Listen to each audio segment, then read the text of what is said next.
Welcome to Rainbow Kitties. If you're here, I bet you're looking for ways to help your kid, handle all the ups and downs of growing up. Well, today we're diving deep into mindfulness for kids. We're going to break down what mindfulness really is, why it's so important for kids, and most importantly, how you can actually use it in your family. It's funny because mindfulness, it's not just a trendy word you hear everywhere these days. There's actually real science behind it. Tons of research showing how good it is for kids, emotionally, mentally, even physically. And we're going to unpack some of that research right here, right now. Okay, awesome. Yeah. So Okay. first things first, what is mindfulness? Yeah. I mean, we see it everywhere. But what does it actually mean? Beyond just being in the moment, what's the real deal? Yeah, you're right. It's way more than just a catchy phrase. The Cambridge Dictionary, they define mindfulness as the practice of being aware of your body, mind, and feelings in the present moment, thought to create a feeling of calm. And they even say it can help people manage things like anxiety and depression. But to really get how it works, we need to go a little deeper, I think. So it's not just about feeling calm, but like actively creating that calmness by being present. Exactly.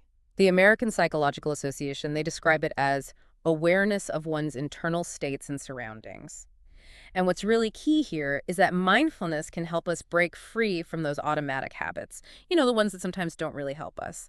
We learn to observe our thoughts and feelings and experiences without, immediately judging them or reacting to them. Just imagine your child, they're facing a test at school. Mindfulness can actually give them tools to calm those nerves down and really focus on what they need to do. Wow, I'm starting to see how this could be a game changer for kids, especially with all the pressure they have at school these days. So it's not about shutting down their thoughts and feelings. It's more about changing how they relate to them. That's it. That's the heart of it. Yeah. And there's John Kabat-Zinn. He's like a pioneer in this field. Developed something called mindfulness-based stress reduction. He has this definition I love. Paying attention in a particular way, on purpose, in the present moment, and non-judgmentally. Okay, wow, that's really powerful. It's all about attention and acceptance, the two things you were talking about earlier. Exactly. Attention means being totally present, right here, right now. Truly aware of your thoughts, your feelings, your body, everything. Then comes acceptance. You just observe all of that without judging it. You notice your feelings, you acknowledge them, and then you let them go. So mindfulness, it's not like a destination. It's more like a practice, something we keep working on over time. You got it. And there are these attitudes that can really help us on this mindfulness journey. Being non-judgmental, accepting whatever comes up during practice, being patient as we learn, approaching things with an open mind, trusting our own inner experience. And these aren't just for adults, they're super powerful for kids too. Yeah, it makes you think, if we can model these attitudes as parents, we'd be creating a more mindful environment for our families. Totally. Kids, they learn by watching us. The more we live mindfully ourselves, the more likely they are to do it too. So how do we actually do that? How do we bring mindfulness into our kids' lives in a way that actually works? We can't just tell them, be mindful and expect them to get it. Oh, absolutely not. Kids learn best through play, through activities they enjoy, and luckily there are so many fun, creative ways to introduce mindfulness to kids. Let's talk about some techniques. We could start with breathing exercises, for example. Everyone breathes, so it's a great place to start. Okay, but how do you make breathing exercises fun for kids? I mean, sitting still and focusing on your breath doesn't exactly sound exciting to me. You're right, it has to be engaging. So instead of just telling them to breathe, try fun visualizations. Imagine them pretending to blow up a giant bubble, or smelling a beautiful flower, or squeezing a lemon. Oh, I love those. Kids love using their imaginations. Exactly. It takes the pressure off and makes it fun. And while they're having fun, they're also learning to regulate their nervous system. So focused breathing can help them get out of that fight or flight mode. Exactly. Which is especially helpful when they're stressed or overwhelmed. Okay, breathing exercises, I'm getting it. What other mindfulness practices work well with kids? Another great one is the body scan. It's a guided practice where kids focus on each part of their body, from head to toe. It helps them become more aware of their physical sensations. Can you walk us through one, like a simplified version? What would it actually feel like for a kid to do a body scan? Okay, picture this. Your child is lying down comfortably, eyes closed, taking some deep breaths, and you guide them to bring their attention to their toes. What do they feel? Warmth? Coldness? Can they feel their socks? Then slowly move up to their feet, their ankles, their calves, just noticing the sensations without judging them. It's like taking a little adventure through their own body. It is, and it can be super relaxing. But is it just about relaxing?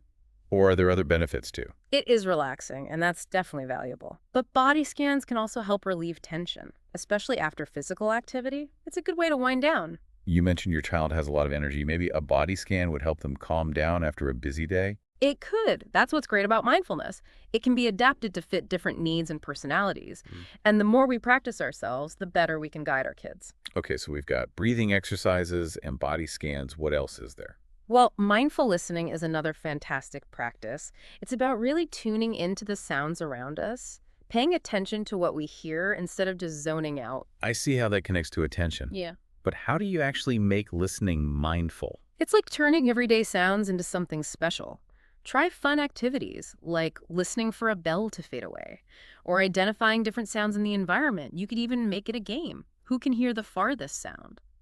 Or how many different bird songs can you hear? Ooh, that's fun. It's like a mindfulness treasure hunt. Yeah. So mindful listening, it's not just about the sounds themselves. There are benefits beyond that, right? Absolutely. It can actually help kids develop social skills too. When they practice paying attention to sounds, they're also building their ability to focus during conversations, and that's so important for communication. That's a great point. So mindfulness isn't just about being calm and relaxed. It can help kids build skills they need to succeed in all parts of their lives. Exactly. And now, how about we talk about mindful walking? It's another great way to bring mindfulness into your family's routine. Wait, mindful walking. How do you walk mindfully? Isn't walking just dot walking? It can be, but mindful walking encourages you to pay attention to how it feels to walk, how your feet feel on the ground, the movement of your body, the rhythm of your breath. The American Psychological Association, they even have a mindful walking guide. But for kids, we can make it even more fun. Okay, I'm all for fun. How do we make walking mindful and fun for kids? Get creative. Imagine silly walks, like from that old Monty Python skit, or walking silently like ninjas, focusing on every muscle, trying not to disturb anything. Or you could even add balancing activities, like walking with a beanbag on their head, or trying a tightrope walk on a low curb. Oh, those are awesome ideas. Yeah. Adding those balancing activities also makes them even more aware. It challenges them to stay present. Exactly. And the best part is they're having so much fun, they don't even realize they're practicing mindfulness. I love it. Okay, we've covered a lot of ground already, Hmm. but I know there's more to explore. In the next part of our deep dive, we're going to keep uncovering ways to make mindfulness engaging for kids. We'll focus on how to bring these practices to life for different ages and stages. Looking forward to it. There's so much more to discover. Please like, share with fellow caregivers, and subscribe to get notified.